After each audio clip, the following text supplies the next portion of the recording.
Construit et taillé sous le règne du roi Amenhotep III, l'événement le plus marquant de l'histoire de ces colosses est le séisme en -27 qui les a frappés et en a renversé un, comme il a également renversé le colosse de Ramsès II, érigé dans le temple du Ramesséum, toujours sur la rive ouest de Luxor.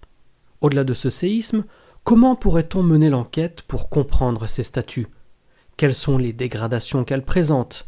Quelles sont les restaurations dont elles ont bénéficié ? Leur histoire est-elle si claire et linéaire ? Sachez que l'enquête a bien été menée par un certain Rainer Stadelmann, et le cœur de cette dernière va nous guider jusqu'à la fin de cette vidéo.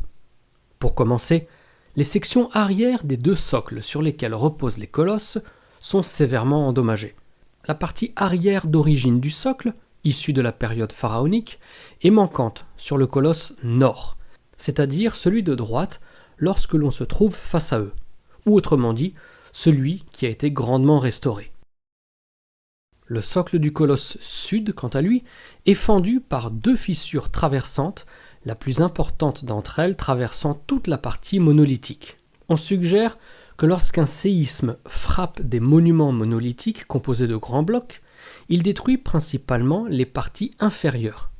Ici, on remarque que ces parties ont été détruites sur les deux statues colossales d'Amenhotep III.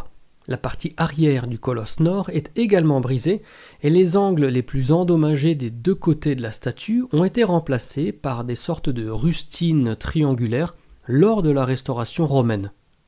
Les pieds et la partie arrière du colosse sud ont été brisés exactement de la même manière.